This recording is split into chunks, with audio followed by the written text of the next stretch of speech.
Bismillahirrahmanirrahim. Assalamualaikum warahmatullahi wabarakatuh. Waalaikumsalam warahmatullahi wabarakatuh. Selamat pagi. Selamat pagi. Terus gimana kabarnya pada pagi hari ini? Masih sehat? Alhamdulillah.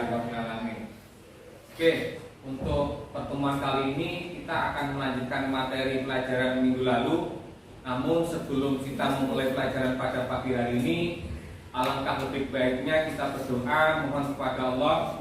Mudah-mudahan apa yang kita pelajari pada pagi hari ini bisa berjalan lancar, mendapatkan ilmu yang manfaat, ilmu yang barokah, sehingga kita berguna bagi nusa dan bangsa. Ala hadiniya as-solikah al-fatihah.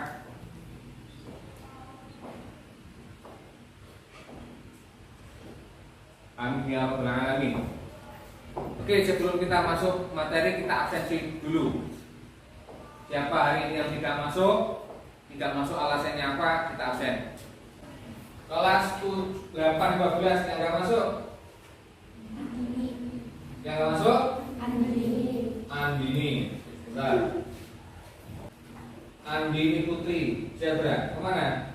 Sakit. Oke. Berarti yang tidak masuk 1, yang masuk 29 ya. Oke. Sebelum kita masuk materi selanjutnya, materi sujud apa kemarin? Sujud sahwi. Kita mengulas sebentar. Apakah kita masih ingat dengan pelajaran minggu kemarin? Apa itu pengertian sujud sahwi? Baik secara bahasa maupun istilah. Apa yang menyebabkan sujud sahwi dan bagaimana hukumnya sujud sahwi? Dan sekarang, apa yang dinamakan sujud sahwi secara bahasa? Yang bisa angkat tangan. Nah, Mbak. Lupa atau lalai? Lupa atau lalai, betul? Betul. Kasih plus.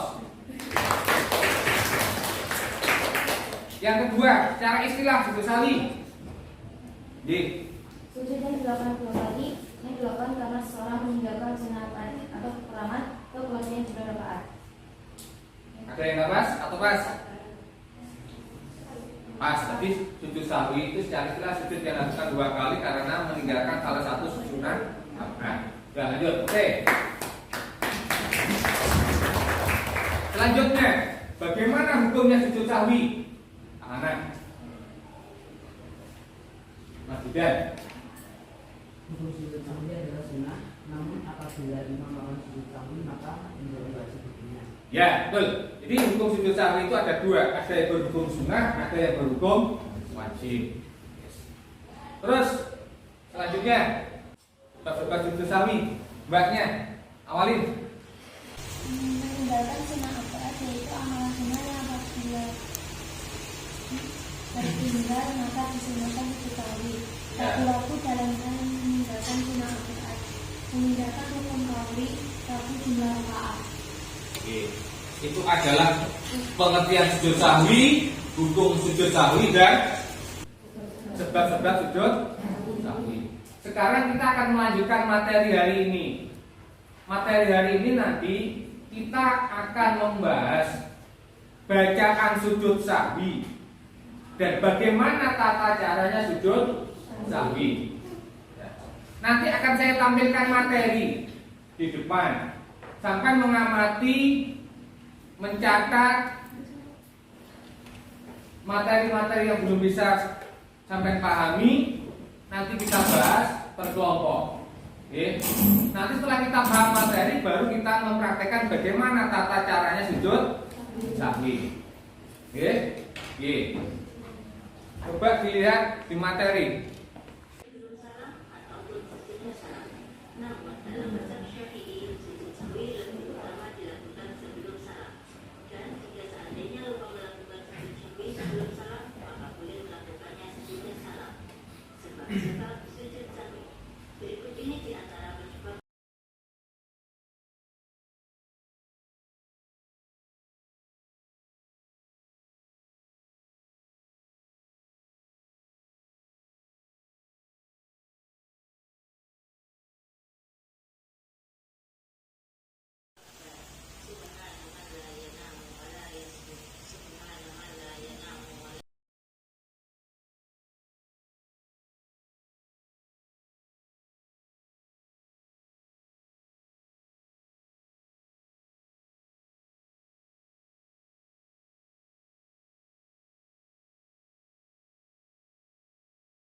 Oke.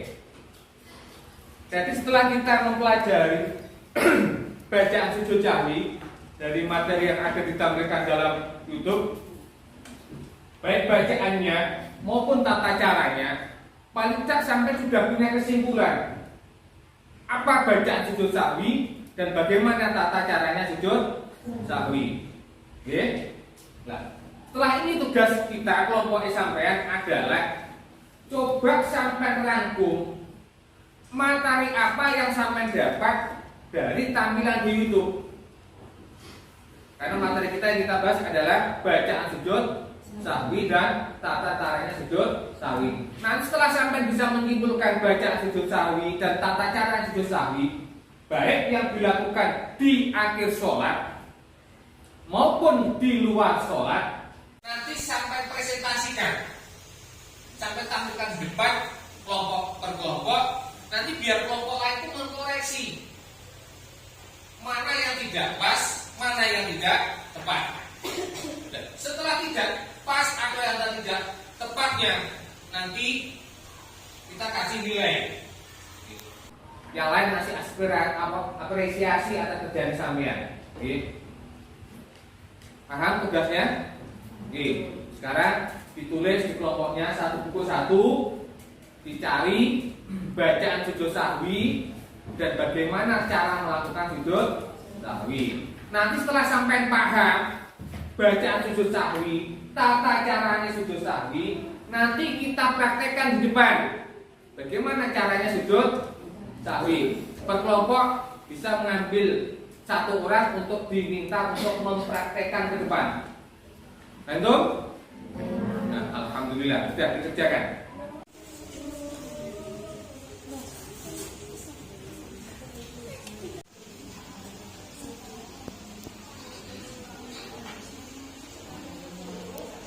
Nah, itu materinya. Ada tata cara sujud sahwi, ada manfaat, ada hikmahnya. Pun nggih, selesai nggih. Nggih, mungkin ada yang mau ke depan menyampaikan. Tata cara sujud sahwi sebelum salam. Setelah tahiyat akhir, sebelum salam, boleh duduk istirahat atau duduk tahiyat akhir. Lalu melakukan dua sujud. Sujud pertama membaca bacaan sujud sahwi, yaitu Subhanallah ya namu wa la yasmu.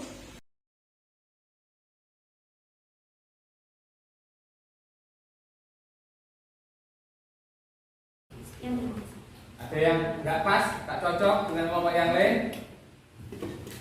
Oke, sama? Sama?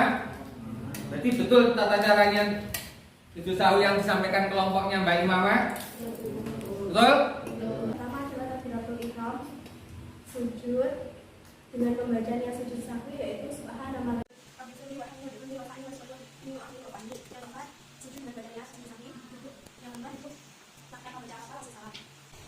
Sudah. Sama-sama. Ada yang sama? Jadi sujud sahwi itu ada sujud yang boleh dilakukan di akhir sholat maupun di luar sholat. Kalau ingatnya di luar sholat berarti dikerjakan di luar sholat. Kalau di akhir sholat bisa dikerjakan di waktu sholat. Oke, kelihatannya sama nih paham kabeh, cerdas kabeh materi sujud sahwi. Sekarang hikmah. Hikmah itu apa toh? Hikmah itu kan manfaat, kebaikan yang kita dapatkan ketika kita melakukan sujud sahwi itu apa? Hikmah kita melakukan sujud sahwi itu apa? Sujud sahwi itu katanya definisinya ada sujud yang dilakukan karena orang lupa mengerjakan sunnah. Berarti ketika manusia sadar lupa, tidak ingat terhadap sesuatu, maka harus sadar diri, mawas diri bahwa saya manusia itu adalah makhluk yang tidak sempurna dan cepat-cepat memperbaiki kesalahannya. Ketika kita melakukan kesalahan dan diperbaiki, harapannya apa? Kedepannya kita akan lebih baik. Tidak ada manusia itu yang sempurna. Hingga ketika kita menyadari kesalahannya baik dalam kehidupan sehari-hari maupun dalam ibadah sholat, maka segera memperbaiki. Itu hikmahnya. Yang kedua, menyadari al-insanu mahal khata' wa nisyan. Manusia itu tempatnya lupa dan salah. Makanya dalam ibadah sholat itu tidak ada kedudukan istimewa. Semuanya sama, mau pejabat, mau rakyat, semuanya sama. Siapa yang datang lebih dahulu itu berada di saf paling depan. Tidak ada pengistimewaan saf dalam ibadah sholat. Ini harus safnya Pak Presiden, ini safnya petani, tidak ada. Semua sama. Oke. Selanjutnya ketika sudah sampai memahami materi tata cara sujud sahwi, maka selanjutnya saya meminta sampai coba mempraktekkan bagaimana sujud sahwi yang baik dan benar menurut syariat Islam. Oke. Dah dimulai dari kelompoknya siapa? Dah diperhatikan ini praktek sujud sahwi sebelum salam. Yang Mbak Imamah sama Mbak Awalin diperhatikan bagaimana tata caranya sujud sahwi sebelum salam. Bismillahirrahmanirrahim. 1, 2, 3.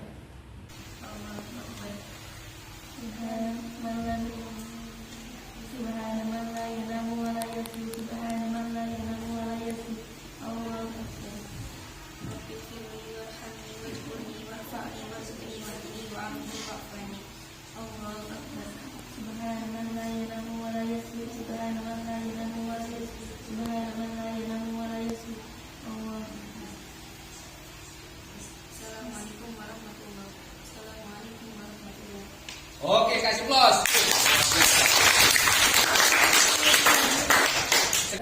Nah, lihat.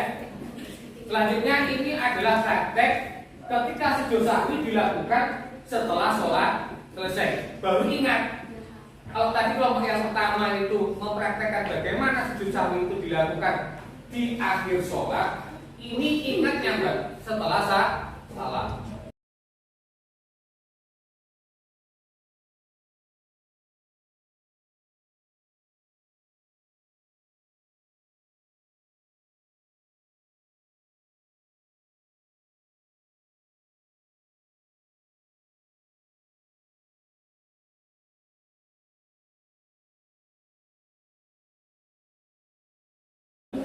Dan ini kelompok terakhir, kelompok dari cowok-cowok akan mempraktekkan sujud sahwi di akhir sholat dan setelah salam.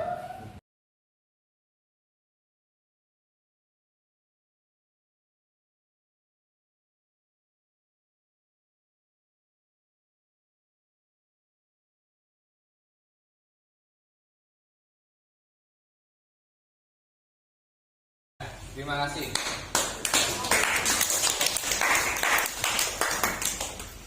Untuk materi kita hari ini yang membahas bacaan sujud sahwi, tata caranya sujud sahwi dan hikmahnya sujud sahwi sudah kita pelajari dan sampai sudah mempresentasikan hasil diskusi bacaan sujud sahwi, tata caranya sujud sahwi. Bahkan bisa mempraktekkan walaupun masih kurang sempurna, tapi kesempurnaan itu bisa sampai lakukan dengan cara continue, terus ketika sampai lupa ketika dalam ibadah sholat yang mengerjakan sujud sahwi. Oke, di akhir pelajaran sebelum kita tutup, mari kita review, kita refleksi apa yang kita pelajari pada hari ini. Yang pertama, sujud sahwi itu sujud yang dilakukan karena kita lupa meninggalkan sunnah apa? Sujud sahwi bisa dilakukan di dalam sholat maupun di luar sholat, tergantung diingatnya di mana.